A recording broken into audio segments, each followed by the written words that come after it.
Bienvenue dans l'émission Saveurs divines.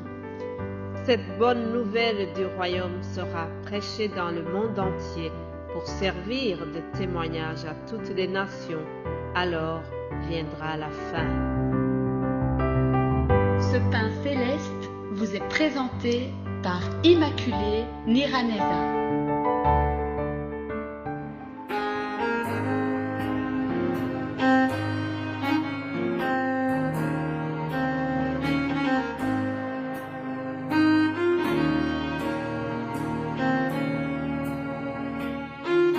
Bienvenue très chers amis, frères et sœurs, vous tous qui êtes à l'écoute de cette émission Saveurs divines. Je vous embrasse très fort au nom de Jésus-Christ. Je bénis l'Éternel qui nous fait arriver ce vendredi. Nous sommes au bout de la semaine et je remercie le Seigneur qui nous a vraiment enrichis au travers tout ce que nous avons partagé depuis lundi. Nous avons vu que Jésus-Christ, même s'il n'est plus avec nous physiquement, mais depuis qu'il est retourné au Père, il intercède pour nous, il nous a accordé des dons et il nous assure son soutien. Aujourd'hui, nous allons terminer donc ce thème en voyant un personnage très important dans le christianisme, c'est l'apôtre Paul. Chers amis, l'apôtre Paul n'a pas vu Jésus physiquement. Il n'a pas été avec Jésus physiquement comme Pierre, Jean et les autres. Non. Paul a eu le contact avec Jésus seulement au travers des visions. Lorsque Paul a commencé son ministère, Jésus-Christ n'était plus là physiquement. Mais malgré cela, Paul a expérimenté vraiment la présence de Dieu. Jésus l'a puissamment utilisé. Paul a rencontré beaucoup de problèmes dans son ministère. Il a été même emprisonné, mais partout où il était, Jésus lui a manifesté son soutien et sa présence spirituelle. Alléluia. Jésus, même lorsqu'il n'est plus là physiquement, il agit puissamment spirituellement. Alléluia. C'est ce que nous allons voir dans la suite. Lisons Actes des Apôtres, chapitre 13, à partir du verset 45. Je vous lis ce qui s'est passé pour notre ami Paul lorsqu'il était dans la ville d'Antioche. Alors, les Juifs, voyant la foule, furent remplis de jalousie et ils s'opposaient à ce que disait Paul, en le contredisant et en l'injuriant. Paul et Barnabas leur dirent avec assurance: « C'est à vous premièrement que la parole de Dieu devait être annoncée, mais puisque vous la repoussez et que vous vous jugez vous-même indigne de la vie éternelle, voici, nous nous tournons vers les païens. Car ainsi nous l'a ordonné le Seigneur. Je t'ai établi pour être la lumière des nations, pour porter le salut jusqu'aux extrémités de la terre. » Les païens se réjouissaient en attendant cela. Ils glorifiaient la parole du Seigneur et tous ceux qui étaient destinés à la vie éternelle crurent. Alléluia. Tous ceux qui étaient donc destinés à la vie éternelle ont cru en Jésus-Christ. Mais nous avons vu au verset 45 que les Juifs de cette ville n'ont pas été contents. Ils ont été jaloux. Ils ont vu que l'apôtre Paul avait du succès. Son enseignement, son évangélisation attirait la foule. Et les religieux n'étaient pas contents. Ce qui arrive encore aujourd'hui, chers amis. Ils ont été jaloux. La parole nous a dit clairement qu'ils furent remplis de jalousie contre Paul. Cependant, Paul ne s'est pas découragé. Paul a eu le soutien de Jésus-Christ. Dieu était avec Paul et Dieu l'a soutenu.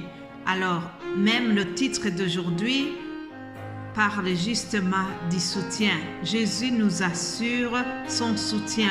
Lorsque nous sommes dans le ministère, lorsque nous sommes en train d'accomplir l'œuvre de Dieu, Jésus nous assure son soutien. Alléluia. Alors lisons un autre passage où Jésus a réconforté Paul. Acte 18, verset 9, nous lisons ceci. Le Seigneur dit à Paul en vision pendant la nuit, « Ne crains point, mais parle, et ne te tais point, car je suis avec toi, et personne ne mettra la main sur toi pour te faire du mal. Parle, car j'ai un peuple nombreux dans cette ville. » Alléluia. Il demeura 1 an et 6 mois enseignant parmi les Corinthiens la parole de Dieu. Alléluia. Que toute la gloire revienne à notre Seigneur. Bien-aimés de Dieu, dans cette œuvre d'annoncer la parole de Dieu, parfois nous rencontrons des opposants, parfois nous rencontrons des gens qui nous découragent, parfois nous rencontrons des gens qui ont de la jalousie, comme ça a été le cas pour l'apôtre Paul. Mais Jésus nous assure son soutien, comme il l'a fait pour l'apôtre Paul. J'ai beaucoup aimé comment le Seigneur lui a dit « Je t'ai établi pour être la lumière des nations. » Alléluia. Jésus nous appelle la lumière du monde. Vous et moi, nous sommes la lumière du monde. Nous devons briller partout. Nous devons être la lumière au travers nos paroles. Nous devons être la lumière au travers nos actes, au travers nos pensées.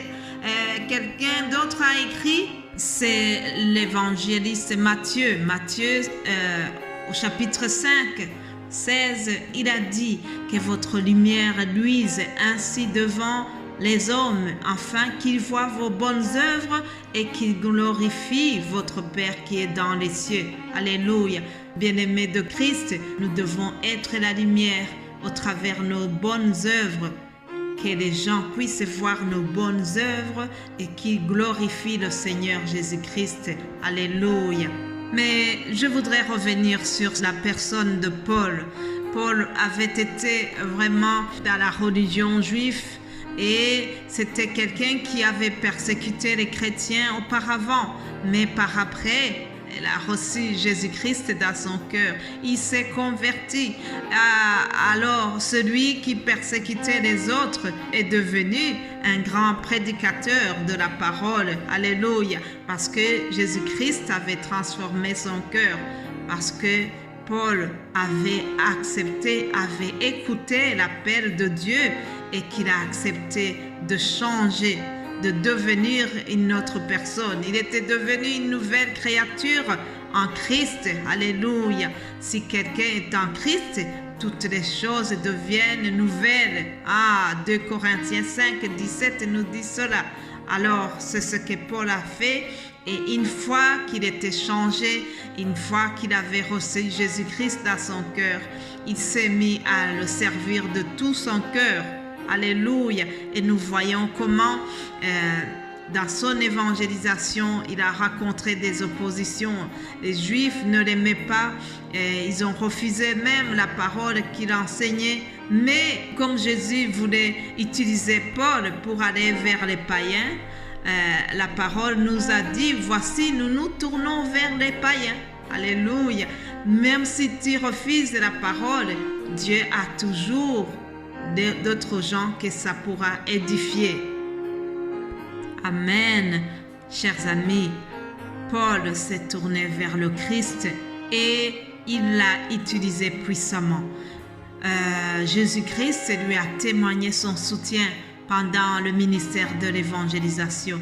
Mais tout cela, c'est parce que Paul s'était sanctifié. Paul était quelqu'un qui avait donné sa vie à Christ. Et un jour, il a dit, ce n'est plus moi qui vis, mais c'est Christ qui vit en moi. Alléluia. Je souhaite que toi aussi, tu puisses vraiment te tourner vers le Christ, que tu puisses l'accepter dans ton cœur et qu'un jour tu puisses déclarer comme Paul, ce n'est plus moi qui vis, mais c'est Christ qui vit en moi. Alléluia. Chers amis, je vois que le temps est terminé et je voudrais vraiment clôturer ce message en vous suppliant de recevoir Jésus-Christ dans votre cœur. Si vous voulez bénéficier de son soutien, il faut chercher à devenir d'abord son ami. Alléluia. Alors c'est sur cela que je termine ce message et nous allons rentrer dans le grand week-end. Que Dieu vous bénisse abondamment durant ce week-end et j'aurai la joie de vous retrouver lundi par la grâce de Dieu. Que vous soyez bénis là où vous êtes au nom puissant de Jésus-Christ. Amen.